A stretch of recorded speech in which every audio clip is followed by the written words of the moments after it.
కొబ్బరి అన్నం తయారు చేసుకుందాం. కొబ్బరి అన్నం తయారు చేసుకోవడానికి ఆయిల్ పోసుకుందాం. ముందు బాండి పెట్టి కొద్దిగా ఆయిల్ పోసుకుందాం. కొద్దిగా నెయ్యి వేసుకుందాం.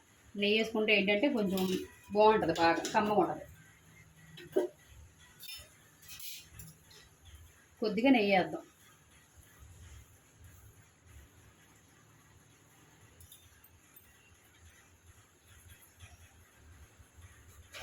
ఆయిల్ వీటెక్కింది కదా, ఇందులోనే కొద్దిగా బిర్యానీ మసాలా వేసుకుందాం.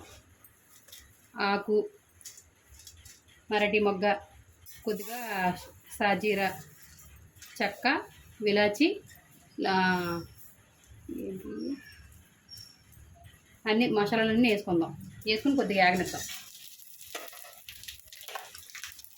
దీంట్లో ఉల్లిపాయల పచ్చడి వేసేస్తాం.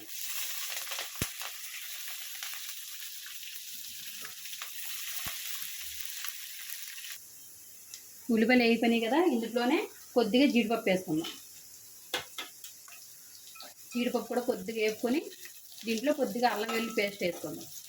బాగా ఏగవుతుంది జీడిపప్పు, అందుకే లైట్గా వేసాను. కొద్దిగా అల్లం వెల్లుల్లి పేస్ట్,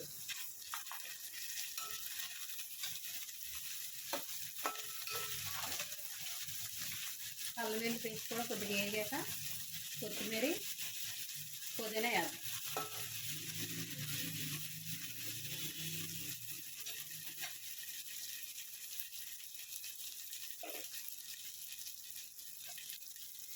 దీంట్లోనే కొద్దిగా పుదీనా, కొద్దిగా కొత్తిమీర,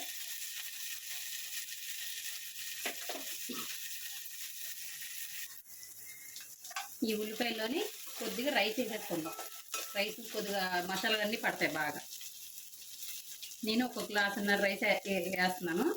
ఈ గ్లాసున్నరకి 2 గ్లాసులు కొబ్బరి పాలు.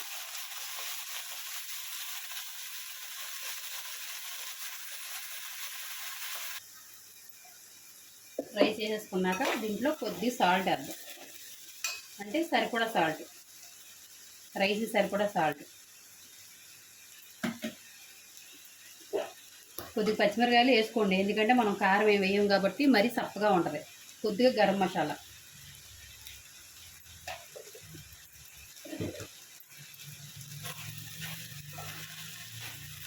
ఇవి బాగా కలిపేసుకొని దీంట్లో కొబ్బరి పాలు పోద్దాం.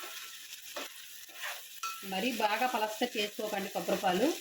నేను ఒక కొబ్బరికాయ తీసుకొని మిక్సీ పట్టాను. మిక్సీ పడితే ఇగో ఈ పాలు వచ్చినాయి. 1/2 కేజీ బియ్యానికి సరిపోతాయి కరెక్ట్గా. మరి ఎక్కువ బియ్యం వేసుకుంటే ఇంకో ఎక్స్ట్రా కొబ్బరికాయలు వేసుకోవాలి. 1/2 కేజీ బియ్యానికి ఒక కొబ్బరికాయ సరిపోద్ది. ఈ కొబ్బరి పాలు కరెక్ట్గా సరిపోతాయి. పోసేసుకుందాం.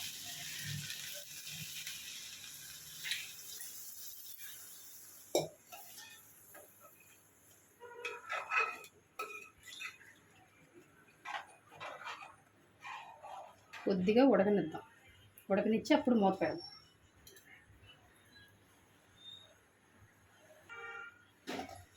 ఒక 5 నిమిషాలు మంట పెద్దది పెట్టి ఉడికించుకుందాం. తర్వాత మళ్ళీ మంట తగ్గించుకొని ఒక 10 నిమిషాలు ఉడికించుకుందాం.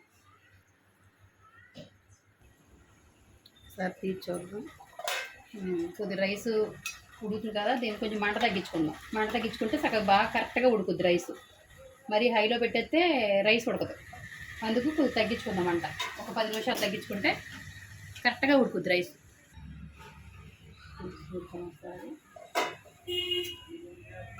కొబ్బరి అన్నం రెడీ అయిపోయింది. బాగా కుక్ అయింది, కరెక్ట్గా సరిపోయింది. వాటర్ కూడా ఒకసారి ట్రై చేసి చూడండి. అదిగో కరెక్ట్గా ఉడికిపోయింది రైస్ కూడా. కొబ్బరి అన్నం రెడీ. చిక్కగా ఉన్నాయి కాబట్టి పాలు బాగా పట్టి రైస్కి బాగా పట్టి, మరీ పలసగా తీసుకుంటే రైస్కి పట్టవు.